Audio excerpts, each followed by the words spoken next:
Prince Zuko from Avatar: The Last Airbender has the best redemption arc in TV and movie history, period. And I'm going to spend the next 25 minutes or so explaining to you why. Hello, Zuko here. It's not often that a character starts a TV show as its main villain and ends as its most liked and lovable character amongst the entire cast. And that is a testament to the journey that Zuko takes through the course of the show. He begins the show as a brash, arrogant brat who feels entitled to the entire world and most certainly the throne of the Fire Nation. I want it back. I want the Avatar. I want my honor, my throne. He is a hothead who also shows no consideration for the lives or feelings of other people, not even his uncle Iroh, who shows him nothing but love and understanding. By the end of the show, he is kind and compassionate. He is full of remorse and shame for his past actions and values the lives of others even over his own. He is capable and willing of expressing his love and appreciation for those he cares about. And he forsakes the Fire Nation throne that he coveted for so long because he feels compelled by his morals to do the right thing. I am so sorry, Uncle. I am so sorry and ashamed of what I did. So we're going to break down this journey. But first, to understand why his redemption arc is so remarkable, we must first discuss common tropes and ways in which redemption arcs are normally handled in the stories we consume. And like all bad things, it starts with Chris Pratt. Mamma mia!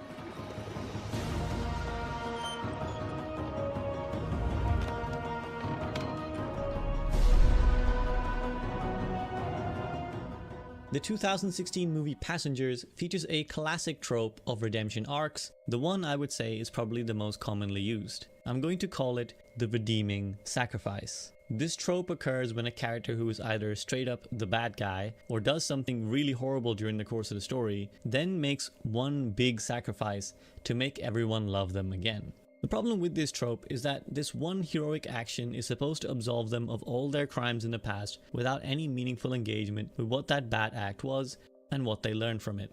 Passengers features a great example of why this trope is so unfulfilling and why it sends such a terrible message to the viewing audience. So I want to talk about it really quick, and then we'll talk about how The Last Airbender avoids this trope with Zuko.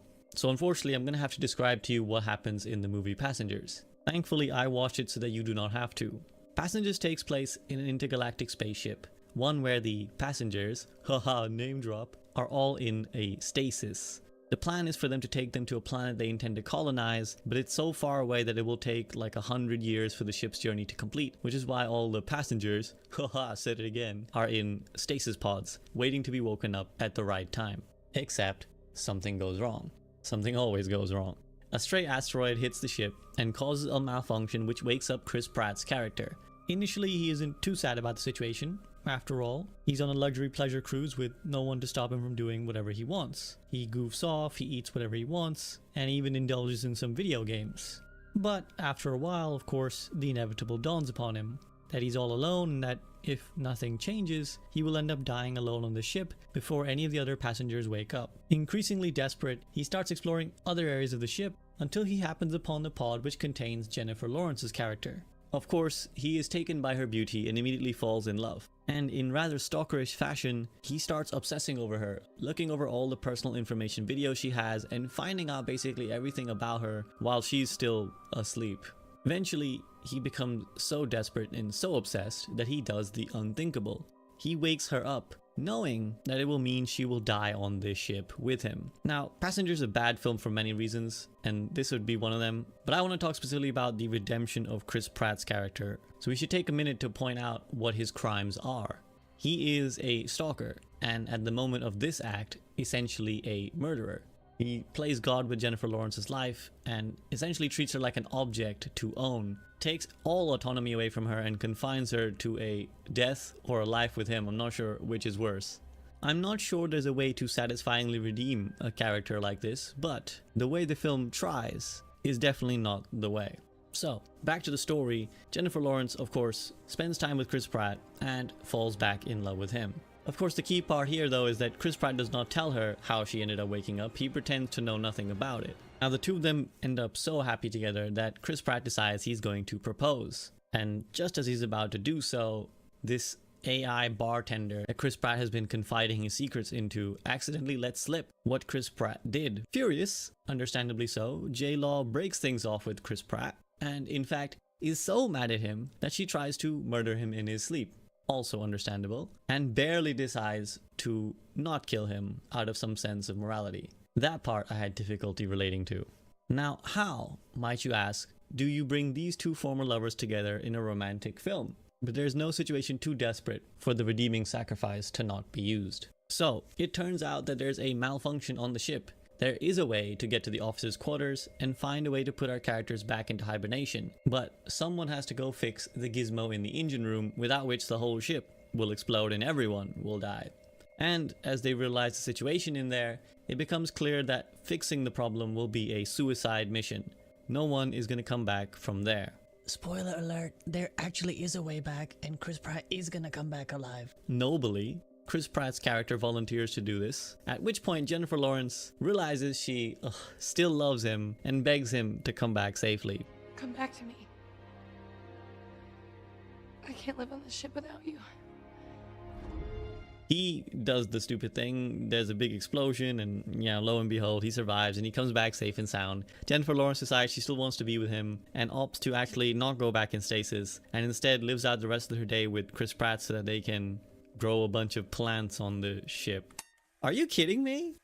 Now, I don't know about you guys, but this is a rather shit redemption arc to me. A stalker, murderous, incel type dude gets the girl and is essentially forgiven of all his crimes because he fixed the ship one time. And this is the problem with the redeeming sacrifice. It doesn't actually address what the character did wrong, it just sweeps it under the rug because, hey, I did a good thing, didn't I? It's like if your father mass murders entire species, civilizations, and even planets, targets and tortures your friends, but then expects you to be happy because he helps you out the one time. Oh wait, I'm just describing the plot of Star Wars. The redeeming sacrifice is so common in media that at this point, I'm not sure writers know how to redeem a character in any other way. But to the actual point of this video, The Last Airbender does, and it does this with Zuko. The difference between Zuko and most redeemed characters in visual media is that Zuko takes the time to meaningfully address his wrongs and who he was as a person in the past. He's actually remorseful of his behavior, and beyond just expressing that remorse, he takes the time to repent. In truth, this is what we expect in reality. We expect that if someone is going to maintain that they were once a bad person but are now not, that they should be able to show that growth as a person. Their actions and attitudes should look meaningfully different. But because films and TV shows have a limited amount of time, we often accept a shorthand version of this. The Last Airbender does not. Instead, Zuko has to go through the true path to redemption, accepting the judgment of those he has wronged. In a powerful scene in Season 3, after coming to a realization about his wrongs and deciding to join Team Avatar, Zuko tells the gang that he is very sorry for what he's done. But importantly, he does not stop there. When they reject his apology, Zuko offers himself up to Team Avatar for whatever punishment they deem fit for his crimes. This, in truth, is what it really means to seek redemption. Now note that shades of the redeeming sacrifice appear in this episode as well, when Combustion Man, the assassin that Zuko himself hired to kill the Avatar, appears to, well, try and do that job. But Zuko intervenes, risking his life to help Team Avatar defeat him. But here's the key. This is not enough to redeem him in the eyes of most of the team, and especially Katara. They merely tolerate him because they need a firebending teacher. I mean, after all, why should this redeem Zuko? Saving Team Avatar once from a guy he hired to kill them should hardly make Zuko a good person in of itself in their eyes. In most shows it would be, but not here. As the gang points out, this doesn't make up for the dozens of times Zuko tried to kill or capture Aang, or the various betrayals he's already done for the group. That is why Zuko has to do this over and over and over again. Prove himself via his words and his actions. Demonstrate that he's a different person now, which is why it's so important that we see him have meaningful time spent with most of the team individually, helping them with things that matter to them, and assisting them not only physically, but also morally. Take for example the episode in the Boiling Rock, when Zuko travels with Sokka to try and rescue his father and Suki, his love interest.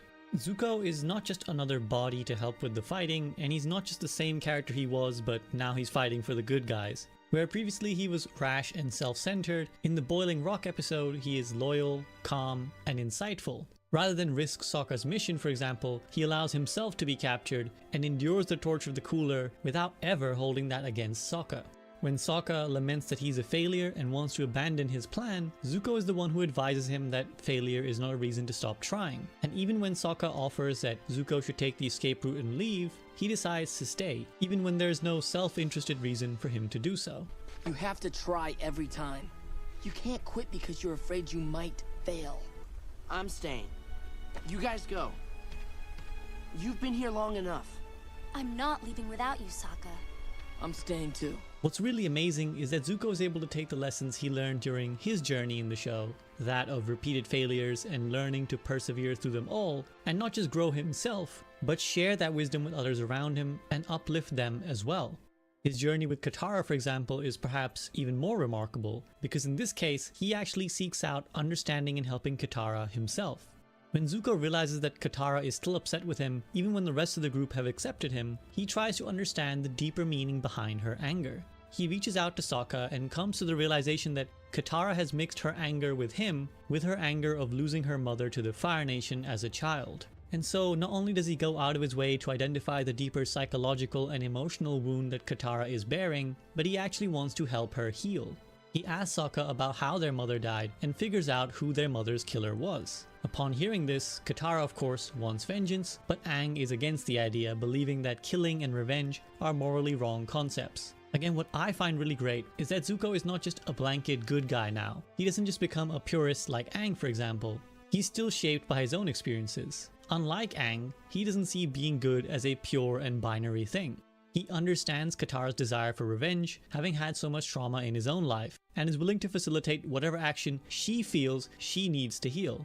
When she wants to hunt and murder her mother's killer, he's there to support her, understanding all too well the pain of losing a mother and the anger that it brings. And when she realizes that she doesn't want to choose that path, a path of vengeance, he's equally there to support her. In her journey to grow and heal her past wounds, Zuko is just there to be an enabler. He isn't seeking to do anything for her or push her to conform to his morals. He simply wants to help her reach a conclusion that gives her peace. This, in my mind, is what it means to genuinely care about another person's well-being. Compare this to, let's say, Passengers again. After waking up Jennifer Lawrence against her will and essentially murdering her, does Chris Pratt realize the error of his ways and grow as a person, learning not to be a stalker or to ever take away Jennifer Lawrence's autonomy and free will ever again? Hell no. When she rejects his apology, he uses the security system in the ship to spy on her and then forces her to listen to his apology through the intercom system, once more taking away all her free will and going against explicitly what she told him to do, which was to leave her alone. Aurora, I don't want to lose you. I don't care! I don't care what you want! I don't care why you woke me up! You took my life! Yeah. No growth to be found here. Interestingly, with Zuko, we the audience have seen his redemption coming from a lot farther away than Team Avatar did. We've seen Zuko's struggles and internal battles through the course of many episodes and seasons, so we have a lot more empathy for him than the main characters might do. Which is why, again, the show could have taken a shortcut. Had Zuko turned up, apologized, and then performed one redeeming sacrifice, it would have been easy for the show to say that he is forgiven. For the writers to have Team Avatar accept him because, well, we the audience already believe what he's saying. We know he genuinely wants to fight for the right side. But the show doesn't do this. And after all, why should it? The characters don't know what journey Zuko has been on. They need to see tangible change. Just mere words are not enough. And this is where we must talk about another trope that The Last Airbender dodges, and this is what I call sorry is enough. Another common way for people to be forgiven in visual media is simply to say sorry. Now, don't get me wrong, saying sorry is great, in fact it's very important, but saying sorry is only the first step. Now, saying the words is meaningless unless it's accompanied by tangible change, by the person understanding what they did wrong and learning to be a different or a better person. But in many shows and films, we'll find that a character misbehaves repeatedly. Sometimes being a bit of an asshole is actually their personality trait, and we expect them to behave like this all the time. And we the audience might even know that their behavior is reprehensible. But when things go really far, when a character is really upset by this loutish behavior, there is one simple solution: saying I'm sorry. The problem is that the character will say sorry and then go back to behaving exactly like they used to before. The characters who this trope is most used with usually follow one of two archetypes. They are either eccentric wildcards who, even amongst their friend group, are thought of as oddballs, and their friends tend to tolerate this person more often than they really bond with or understand them. The second type is the character who is perpetually grumpy or angry, potentially because of some past traumatic event or a hard life growing up, or that's just how they are. Whichever archetype they follow, more often than not, these characters are men and generally find it difficult to express their emotions, especially in any positive way. All of that adds up so that for the character, even uttering the words sorry are seen as a challenge, something incredibly difficult that they have to muster up the physical strength just to say. I just want to say we're both guys, all right? And whatever happened this morning was a little misunderstanding, and I'm sorry. Thus, when they do finally apologize, that scene is usually portrayed as a momentous moment, and the character uttering the words is seen in itself as a triumph, at which point they're usually forgiven because saying sorry alone was such an effort for them. Now, beyond just the lack of meaningful engagement with their crimes, the other problem with this trope is that it is often used as an excuse, a way to justify bad behavior. After their apology, the character will almost always go back to behaving exactly how they used to, and the apology is not used as any indication that they are changing, but simply that deep down they are a good guy. But what you don't know is that while I often say the wrong thing, in my heart I mean well. This is a really toxic trait, and it's the exact ideology that is used to justify things like abusive behavior. The idea being that no matter how bad a person's behavior might be, in reality, they're actually a good person underneath it all. Well, a good person can make mistakes, but a good person learns from those mistakes. They do not continue to repeat them and ask for a free pass because they secretly mean well. The sorry's enough archetype also usually puts the burden of redemption on the characters who have been wronged. They're made to feel bad for punishing or cutting ties with the offending character because even if they continue to be a jerk or an asshole, they did try to be nice, and that should be seen as enough. It basically demands that the people who have been on the receiving end of bad behavior should essentially be the better person and be the adults, while the offending person is given a pass to be petulant, almost like a child, because they don't know better, even though they most definitely do and should. I know he's a jerk, but I actually feel bad for him.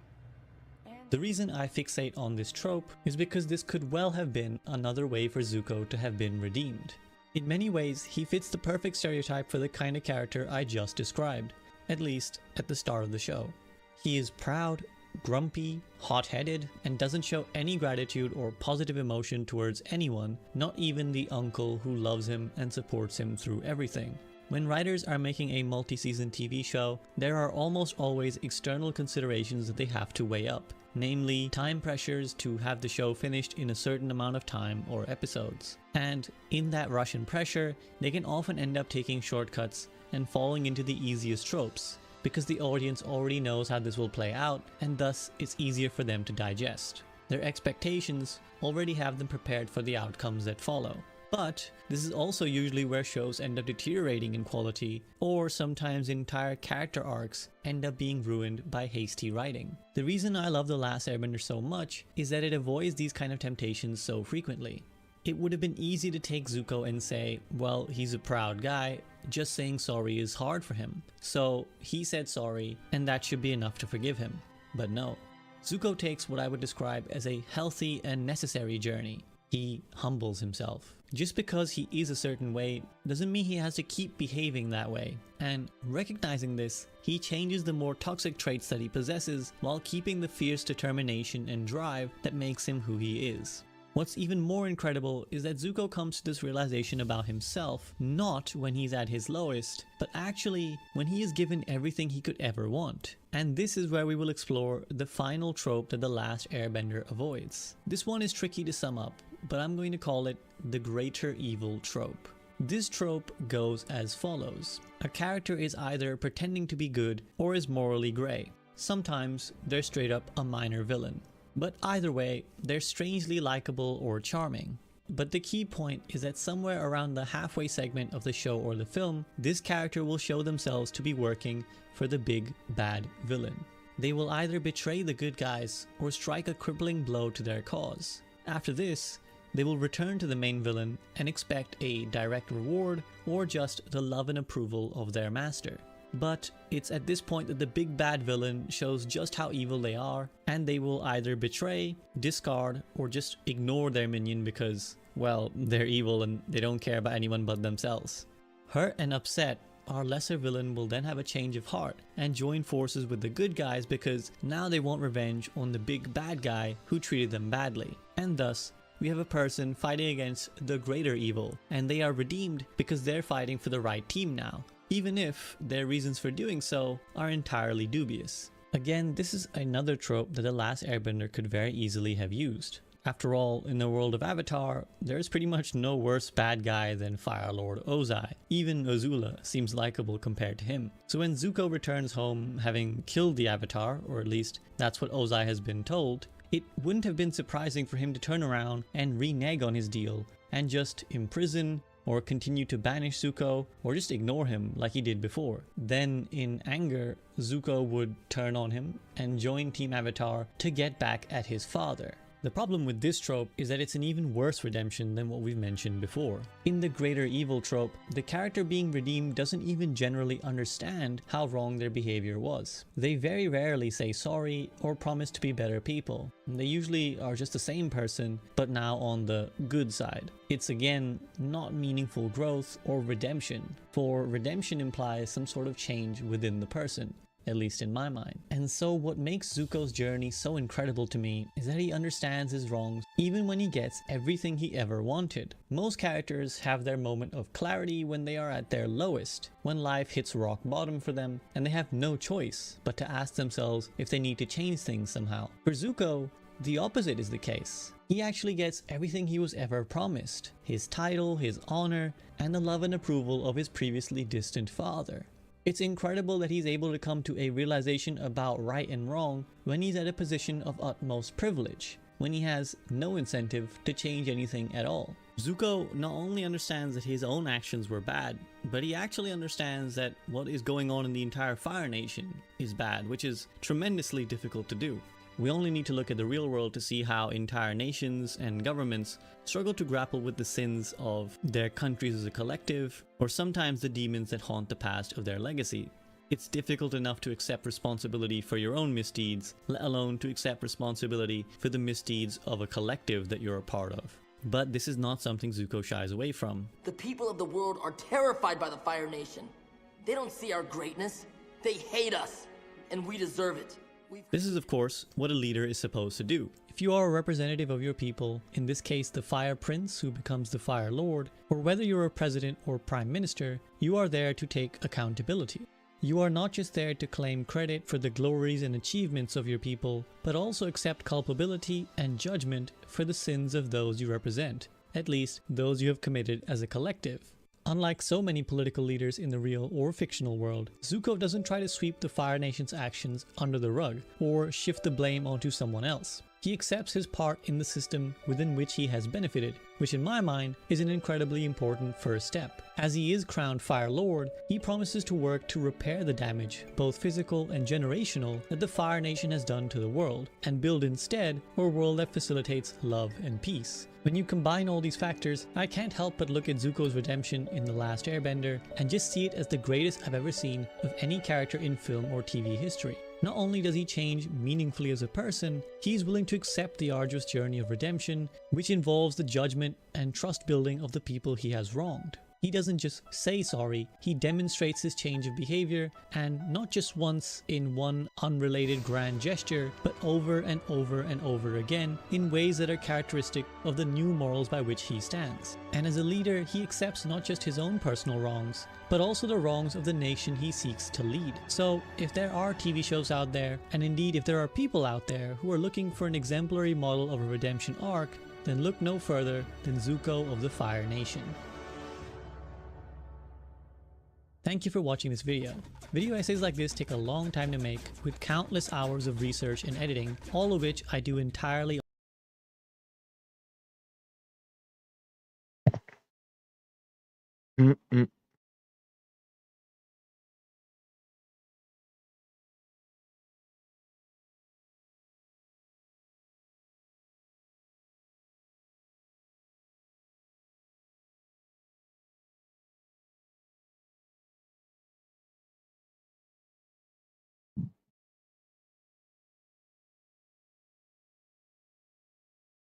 Pretty interesting video.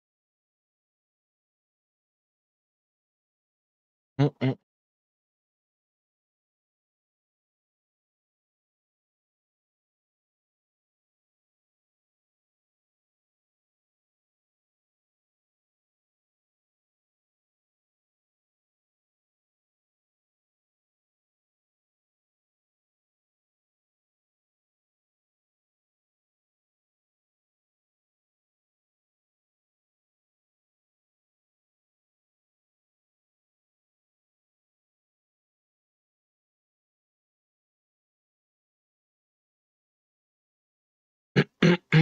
Oh damn.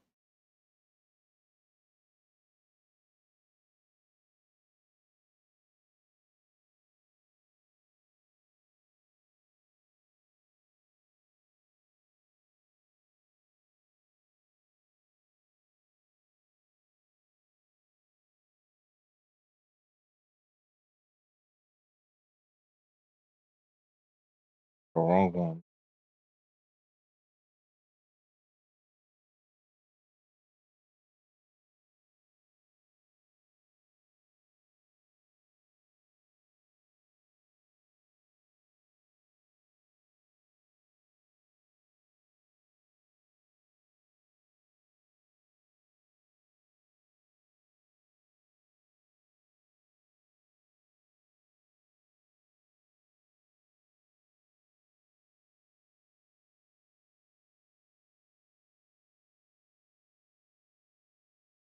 Whoa, whoa, whoa, whoa, whoa. Whoa, whoa, whoa. Whoa, whoa, whoa.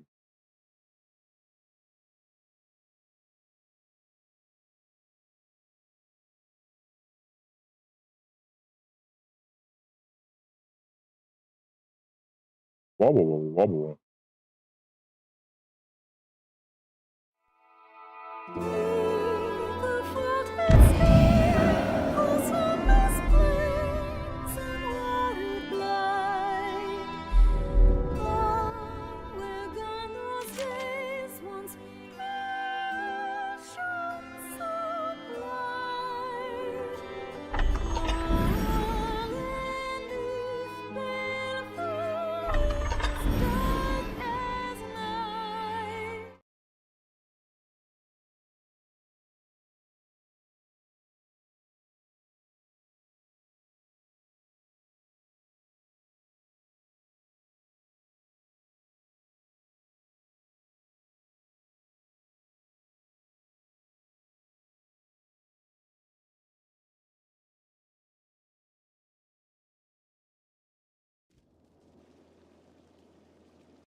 Mm-mm.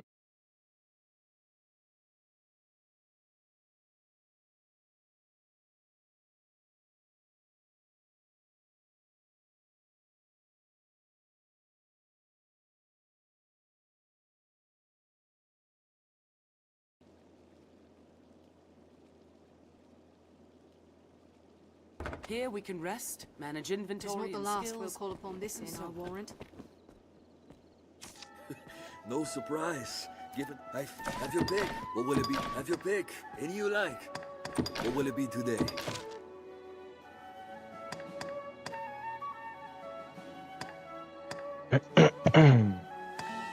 All right. Make sure I'm not too. Make sure I'm not too heavy. I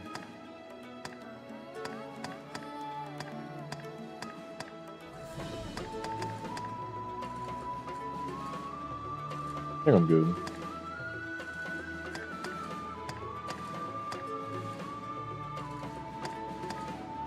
What will it be today? Have your pick. Come again soon. Gotta rest. I fear. Have your pick. Any you? What will it be today? Understood.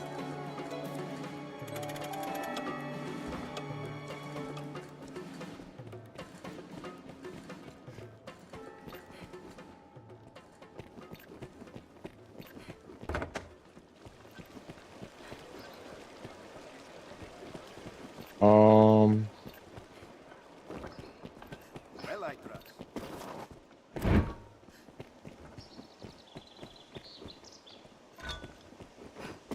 Gotta re.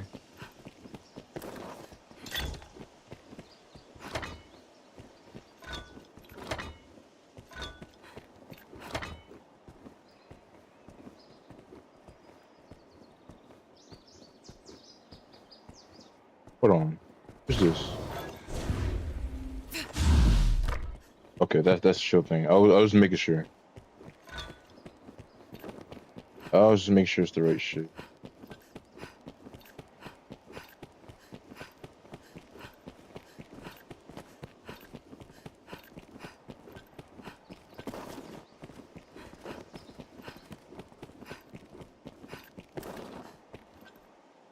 It will be my honor to show you the ready charges for the worm hunt. The choice is yours. Do the Duke's This directive. is a high honor, Arisen. See, you do not take it lightly. Here are the details. Alright. Wondrous tidings, Arisen. The Duke is to grant you an audience.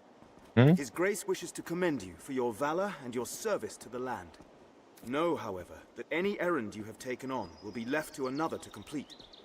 You will also be asked to return your writ of permission to join the hunt. Oh shit. If you have aught left undone, pray tend to it afore you come to see the Duke, sir. Okay. I must be clear. Your audience with His Grace will put an end to any current tasks, and you will be asked to return your license to the worm hunt. Oh shit. Knowing that, are you prepared to see His Grace now? I see. Okay. The choice is yours, certainly. Then here are the details. I have important work for you, though some is of a less urgent nature. The task at hand is just such a case. As I was setting about to find work for you, I came upon this slate. I know not its origin, nor its age, but the writing it bears is old. Okay. So old, our men could only read a few words. Dragon, scar, arisen, heart. Dragon scar, Arisen's heart. Is he talking about the scar on my chest? What little we know all points to you, sir. It's the scar on my chest. Best you should have it. If there's aught of import written there, we need to know. Your task is to find out. A man in the fields west of Grand Sorin knows of the Dragon Forged. You gotta ask around about the slate. We'd best find someone who knows of that slate. Okay.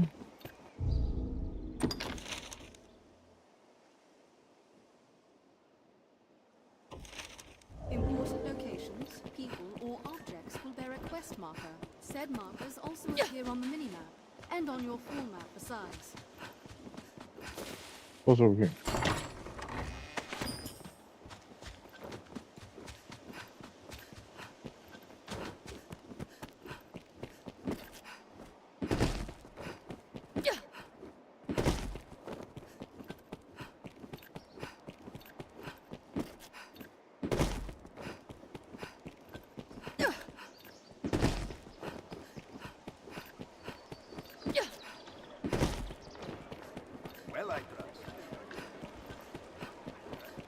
Am I supposed to go here? Remember to both buy and sell items regularly. An armorer, I believe. The Pawn Guild Oh, almost fell. is a gathering place for my kind. Man in the fields west of Grand Sorin knows It's usually more lively.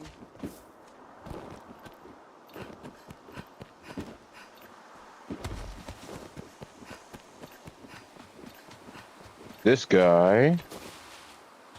What do I know of the old writings? Less than I know of modern script, and I never even learned me letters. Alas, I'm a man of the sword, not the quill. Ask a scrivener, or a counterfeiter else. Oh. Someone must know The cat something proprietor, about yep. this matter. Black cat, Let's yep. ask around. I think I know where that is. I was gonna say, I was like, do we have to go talk to that guy? Because that guy seems like he knows a lot.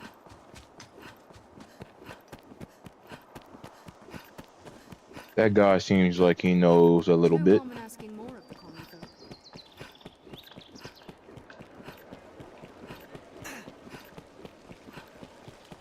Perhaps the Black Cat's proprietor can read it.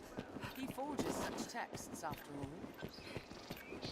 Speak to any pawn, and they will gladly join your service. Bro, why are you yapping, bro? I already know this. You're telling me shit I already know.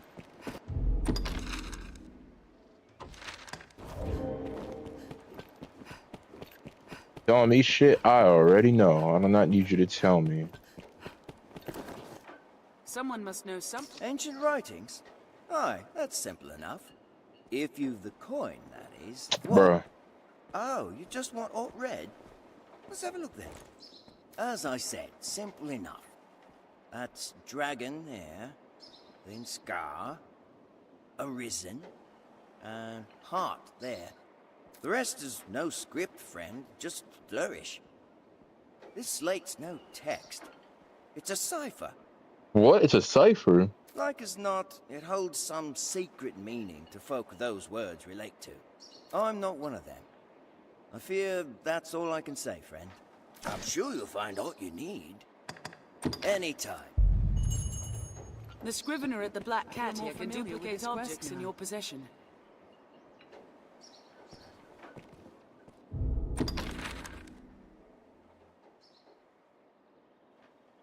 What?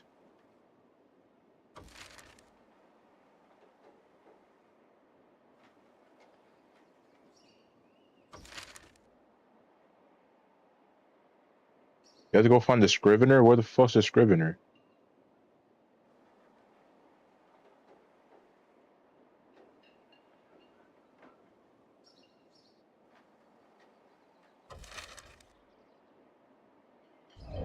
Where the fuck?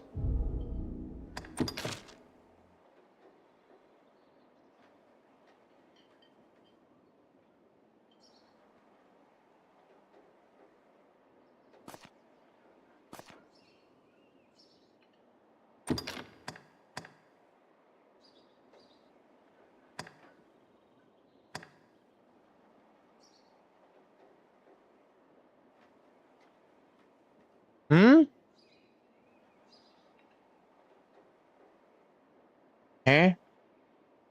Which one privy to the significance of the slate? Keywords: dragon, scar, arisen heart.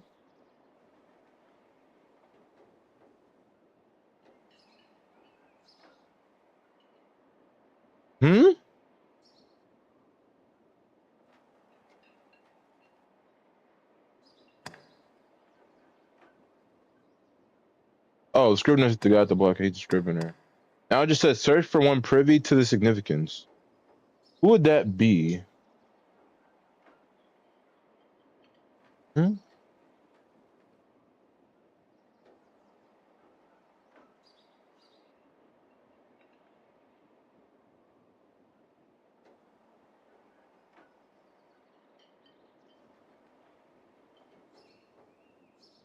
don't know.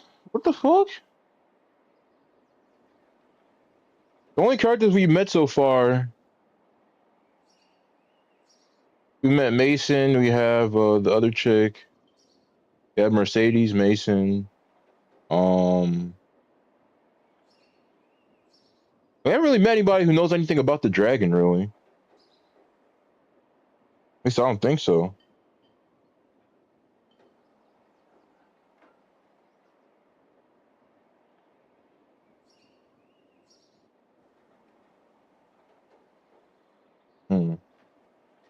I have to look this up.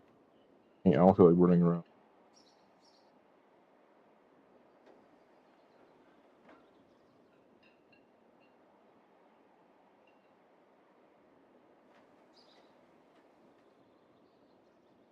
You know, I've been stuck on that for over an hour.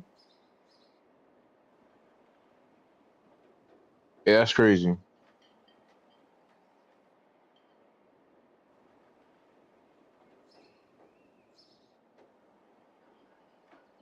Supposed to talk to the guy sitting at the back of the inn in Grand Sorn. What? There was no way I was gonna get that. Precious things gone lost or missing have a way of turning up there. Someone must know something about this matter. Let's ask around.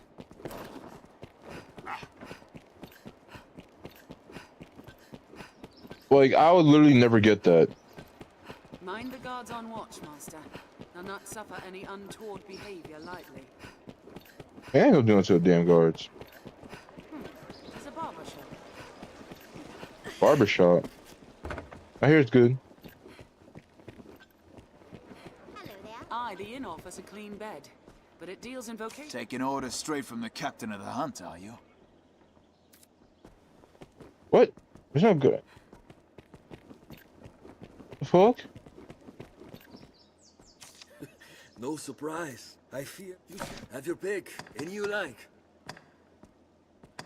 Come again soon. Then you're a proper Arisen, eh?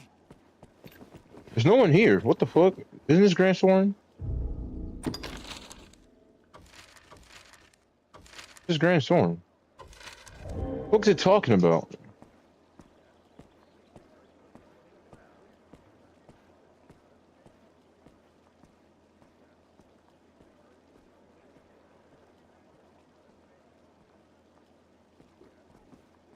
Oh, you have to go north. The hill figure, no.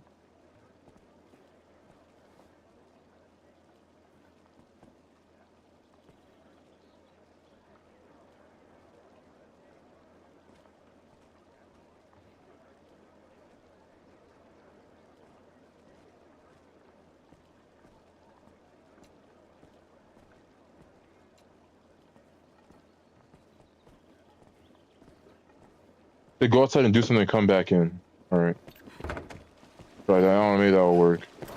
Apparently some guy's supposed to spawn at the back of the fucking end, but... Yeah, because this game, sometimes things don't spawn in if you don't leave, or you don't go to like a certain area and then come back. Sometimes that can be an issue. I don't know, let me go fight some enemies or some shit.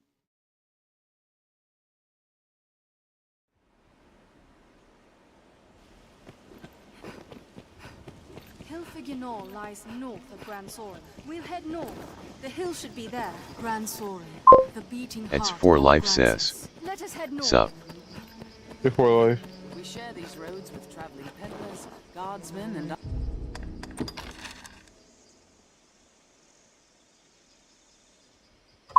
It's for life, sis.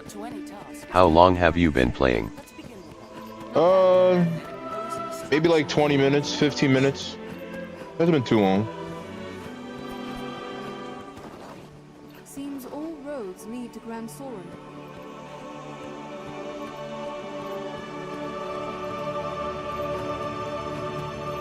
It's for life, sis. I just bought me a new whip today. You got a new car? Okay. Okay, Mr. Moneybags. I see. Grand Soren stands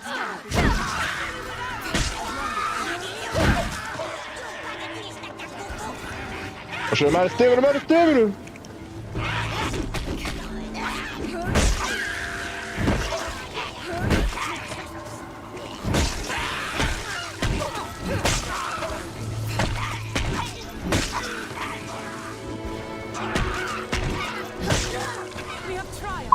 It's for life, sis. You don't have that counter. No, I do have the counter. I have the shield shit. I have to get used to it again. I have to play it in the wall. I have to adjust a little bit. It's just a tad bit rusty. I just left because I need somebody to spawn.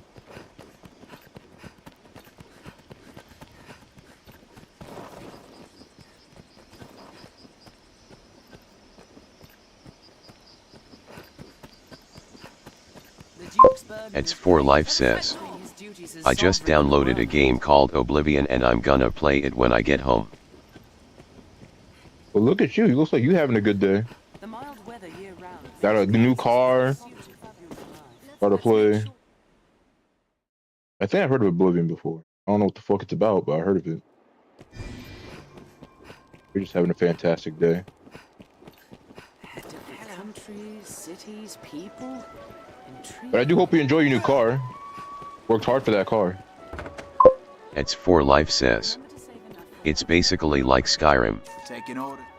Yeah, I figured. That's why I heard of it. It's for life, sis. Oh yeah, thank you, bro. Yeah, man. I mean, I haven't got my first car yet. I mean, because I live in New York. Where the fuck am I going to park my fucking car? Like, yeah, I could get around New York, but one, people drive like shit here. And two, where the fuck am I going to park it? There's no fucking parking. So, you know, it just seems like a fucking nuisance. Then you got car bills and shit.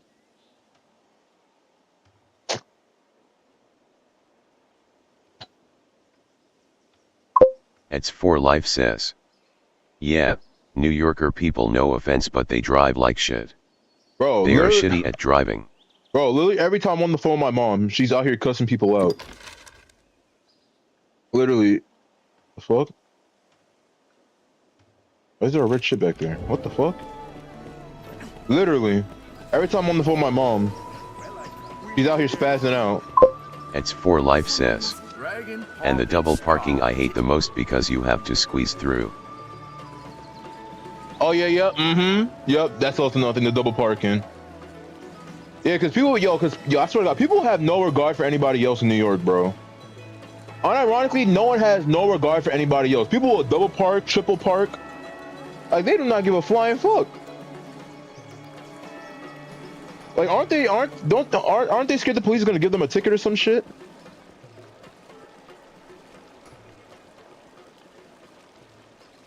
That's what I'm saying, bro. New Yorkers got no chill. That's why I'm not. That's honestly why I didn't for get life car. says. The police don't do nothing. Now that's what I be telling. NCLMAO says. That's what I be telling my. Hi. That's what I be telling my fucking grandparents, because they be like, "Oh, watch the car in case the police comes." Because literally, I think the other day, I was with my grandparents because they had to go to CVS, and they were like, "Oh, watch for the police," because they're parking like a little bit on the crosswalk. And it was blocking the crosswalk a little bit, so they want me to watch for the police. And I'm like, dog, no police gonna give you a damn ticket, all right? No police don't do shit. As long as you're not fucking disturbing the peace or some shit, they're not gonna do anything. I'm pretty sure they're not gonna do shit. It's for life says. Yay.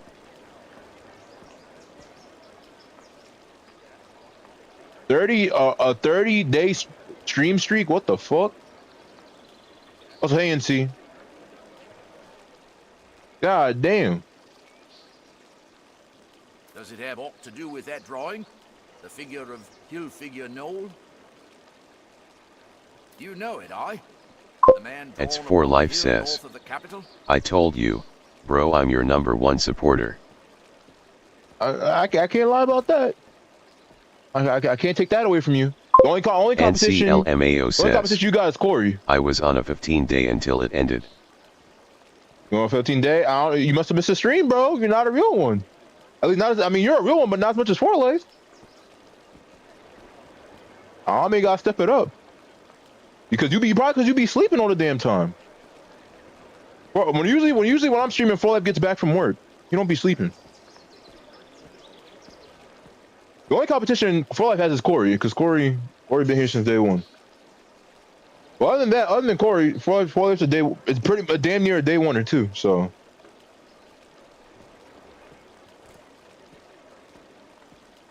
He bears a scar across the heart, or chest at least. All right, road trip. Road trip. NCLMAO says. Gotta go north. Cause I gotta grind that schoolwork. I be tired after. Hey man, I don't blame you. Well, that don't stop you from joining the stream. You could join the stream and then go to sleep. Ain't no damn excuse. We meet again. What the hell? Oh shit! I did not mean to. Thank God nobody was there. I almost threw my weapon by accident. All right, so you gotta go to the other exit. Should I just go around? I'll go around. I don't care. What's the closest exit? Stop swinging it! Oh my God! I hit somebody by accident. We're gonna leave and go around. Is it this way? We meet again, friend. Well, Jason, shut up. I'm trying to figure out the way out of here. I'm running the wrong way. It's over here. We're like to have dealings with the armorer here for some time to come. Hey. My bro saying he said he's tired after school, bro. There ain't no damn excuse. We leave the stream on in the background and go to sleep and then pass out. That's what I would do. Leave it in the background while I fucking start snoozing.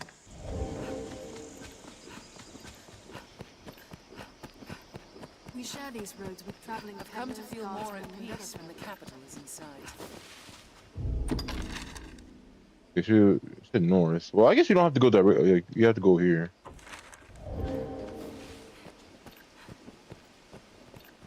Gotta go on a fucking road trip. The ruins of such? Turn out your pockets and be quick about it. Hey, yo, hold on. Hold on, wait. Yo, ow! Yo! The attack is quick succession. Yo!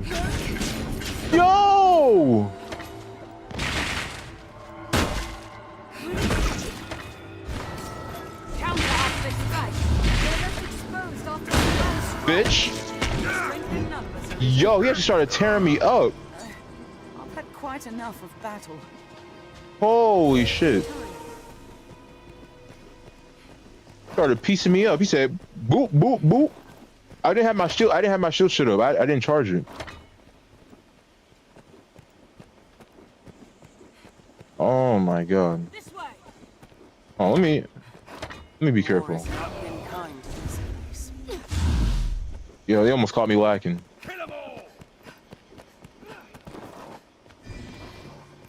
Or they're not. They're armed, Master.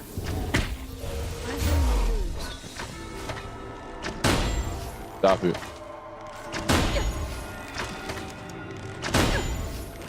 Counter after they strike. Stupid. They're left exposed after a grand strike. The fuck? Leave it to me. Good? Got like shit swirling around her. Is she good?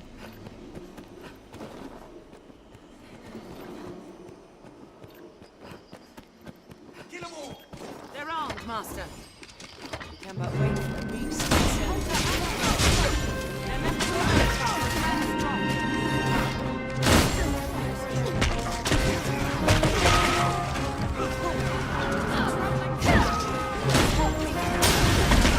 Yo, you dead ass? NCLMAO says. Wireframe 8 is an NC supporter, we love that.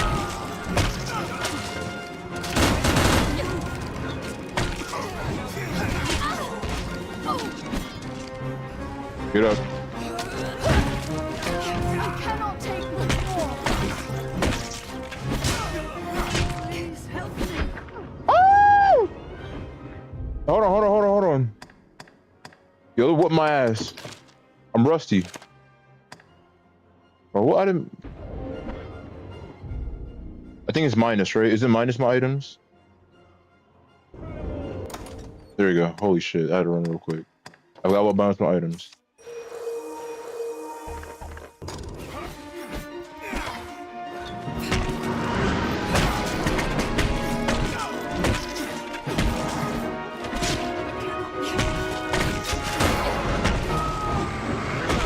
Oh shit!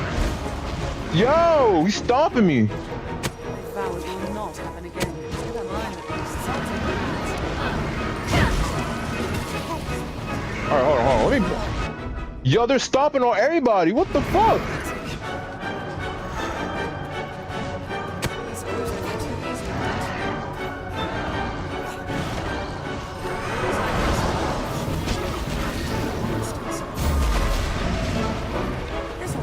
Get his ass, get his ass.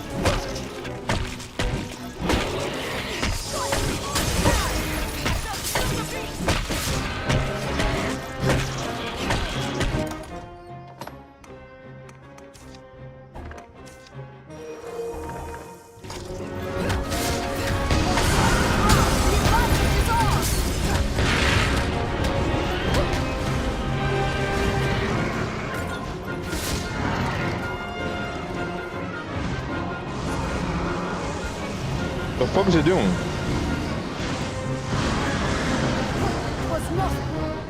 Yo, what are you doing? Get up!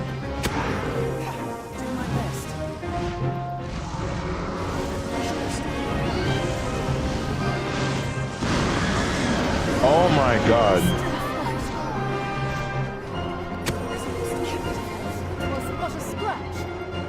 Are you really running again? Are you serious? No, wait, he's coming back. He's coming back. I can't see him. Oh, now he's running. He's running. No, he's coming back. Yo, can you come down here? Oh, here we go, here we go. Oh, shit. Oh, shit. What the fuck? Where the, my camera? Where is it? Oh, it's over there. Come on, come on, come on, come on.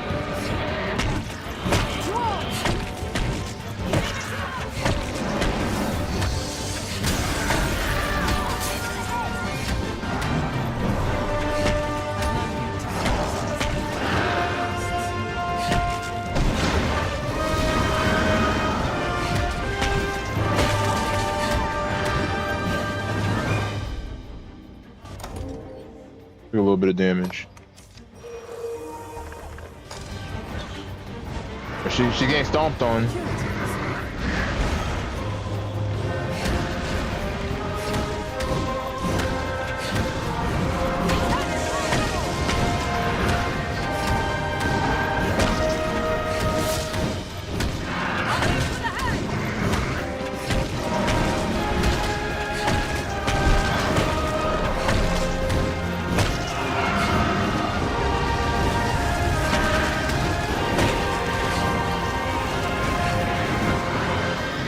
There he goes. Wait, oh no, I fell again.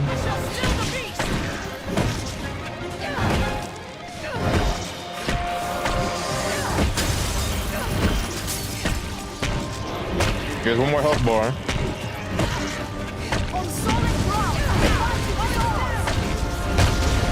Yo, they're lighting his ass up.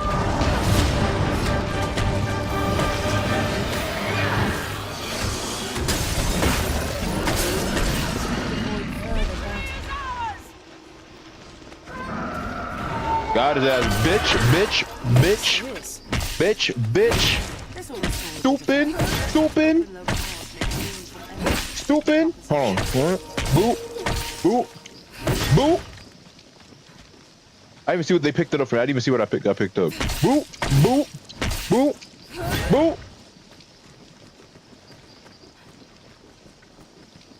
And dumbass. Boop. Ooh, damn, I can't hit him. There's all that's left is fucking bones. That's crazy. Bro is mostly fucking fur or like feathers. Bro has no bones. Look at that. Crazy. All right. Should we keep going? Cause everybody's like low as fuck.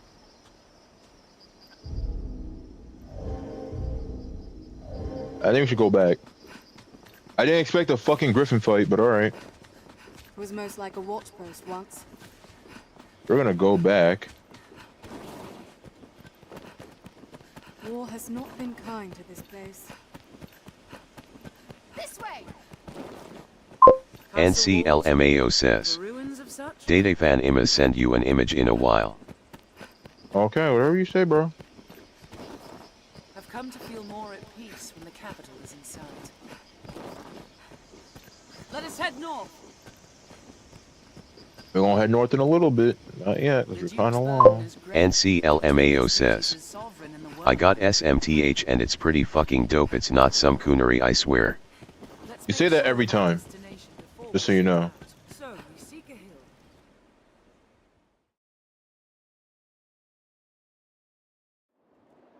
It seems there is a hill what bears the same mark as that slat. It is a fair distance to hill figure known. Let's prepare well. The city has amenities to suit every need. The life of a salesman surely has its own trials. Interest. Also, some weapons can be further enhanced with their My brain turned off for a NCLMAO second. says,